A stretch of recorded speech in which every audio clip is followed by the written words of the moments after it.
Esta es la historia de algo que añoré por muchísimo tiempo y que por fin pude lograr.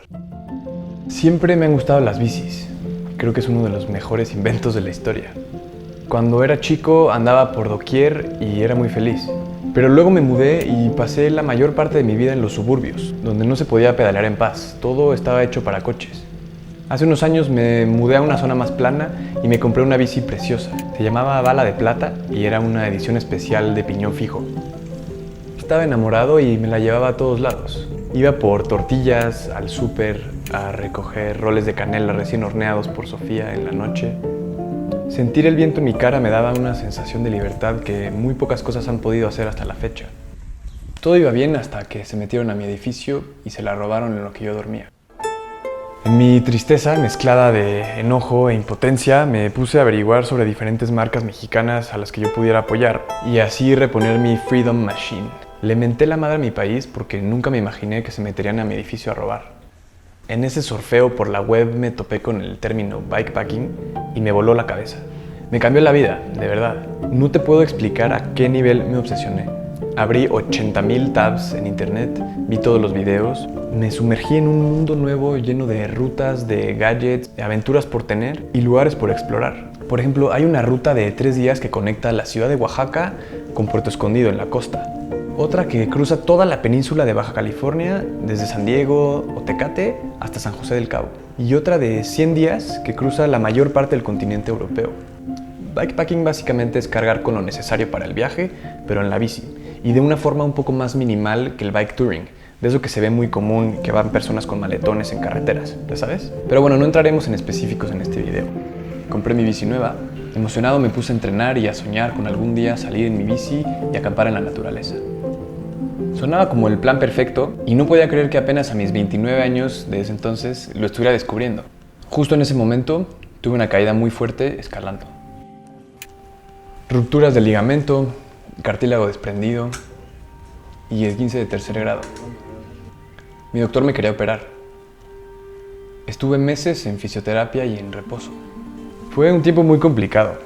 Entre la lesión y las muletas no podía trabajar, acumulé una gran deuda con mi banco, subí de peso, perdí todo el músculo de una pierna, pero entre Sofía, mi familia y mis amigos me ayudaron muchísimo y nunca se me fue la idea de la cabeza de salir a la aventura en la bici. 8 semanas después.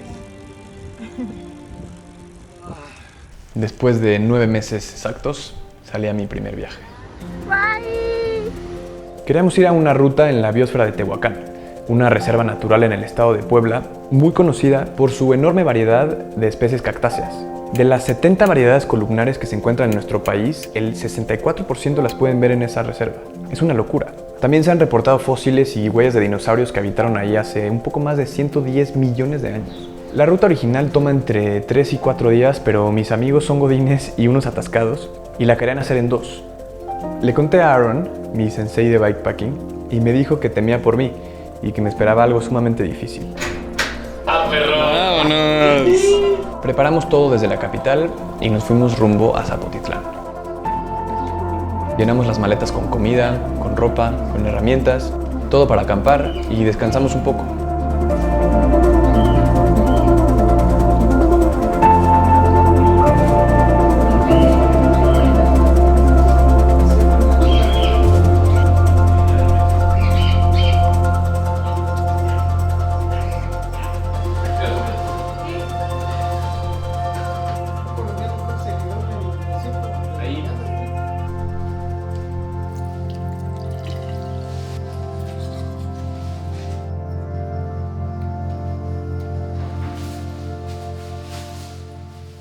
Al día siguiente empezamos muy temprano y a Mondra le salió su AMLO interno. AMLO es nuestro presidente en México. Vamos a acampar.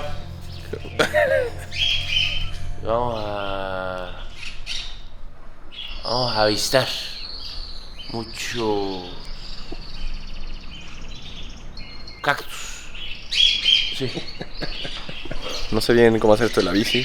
Primer viaje que hacemos esto. Venga. Los primeros 10 kilómetros van sobre la carretera. Tiene una vista increíble hacia la reserva. Me sentía muy bien.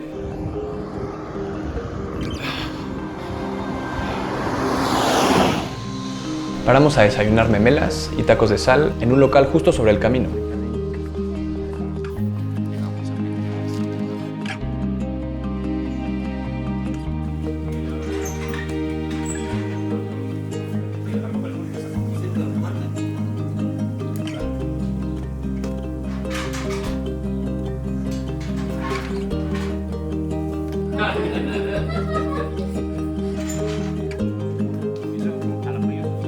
Ahí salimos de la carretera para empezar la terracería. Es importante mencionar que yo nunca había pedaleado con maletas en terreno de este tipo, ni con esa inclinación en un sol tremendo, sin ningún tipo de sombra. El primer tramo de terracería empieza con una subida inclinada y eterna que parece que nunca va a terminar. Dios mío. No tardé en sentirme exhausto, la verdad.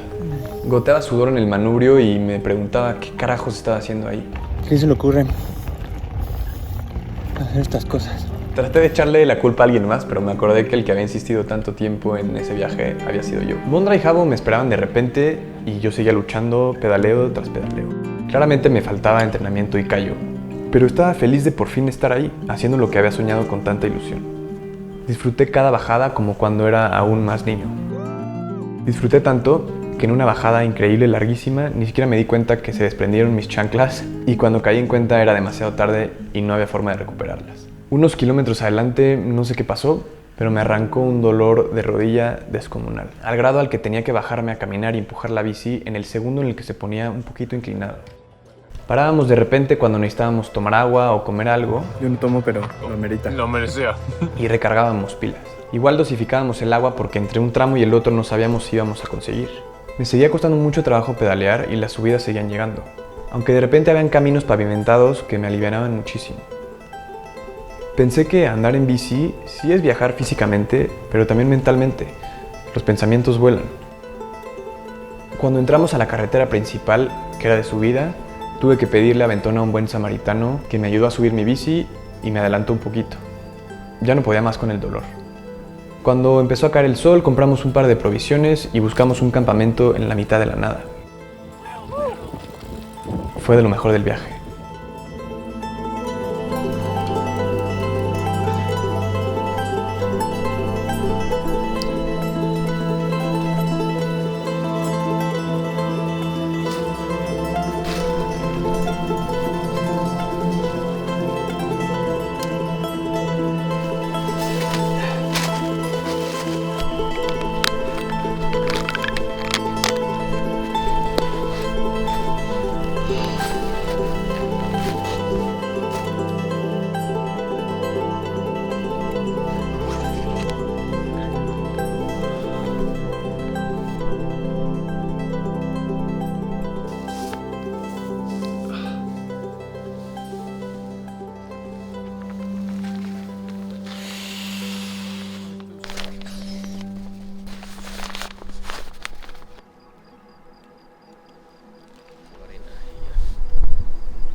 Y piedras.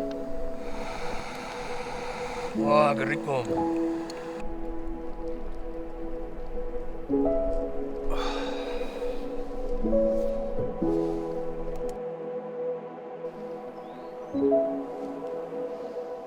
A la mañana siguiente pensé que el dolor se habría ido, pero ahí seguía. Esperé en la carretera a que llegara un camión o alguien que me diera aventón. Un burrito tomaba leche de su mamá. Me trepé al colectivo. Iba lleno de tierra, adolorido, cansado, pero contento al mismo tiempo. No sé cómo explicarlo. Llegué al hotel donde habíamos empezado y esperé a Jabo y a Mondra que llegaran 15 minutos después. Fuimos a un restaurante tradicional que servía como plantas del desierto. Estuvo interesante, aunque sabían un poco amargas, yo nunca las había probado. Terminamos en la iglesia del pueblo, derrotados pero satisfechos. Soplaba el viento. Echamos un baño y de regreso al defectuoso. Diría que el viaje fue un éxito, a pesar de mi falta de condición y de experiencia, pero eso solo se acumula dándole, y no puedo esperar al próximo. Soñé con esto durante muchísimo tiempo. Ya sé que ya te lo he dicho, pero es que le he metido mucha energía y como consecuencia creo que el universo, el mundo, la vida, como le quieras decir, me escucha porque me ha ido acercando a este mundo del bikepacking desde el segundo uno que me empezó a interesar. En enero me buscaron para filmar a este gran hombre, Miron Wolfman, intentando romper el récord de tiempo cruzando toda la Baja Divide, la ruta que te contaba de la península de Baja California. Estuvo espectacular y luego haré un video sobre eso. Y curiosamente, hace un par de días, me lancé solo por primera vez a una rodada que organiza Distrito Fijo, un proyecto de bicis de la Ciudad de México, y resultó que ese mismito día conocí a una de las personas que más me ha inspirado en este mundo del bikepacking, Cas, que por azares del destino estuvo en la ciudad solamente por 2 días y vino a esta rodada. La vida nos cruzó por algo, y creo que por algo también estás viendo este video. Insisto que la vida es muy loca y muy bonita. Si quieres ver la ruta y el artículo original de Bikepacking, te dejé un link acá abajo. Te mando un abrazo y nos vemos pronto.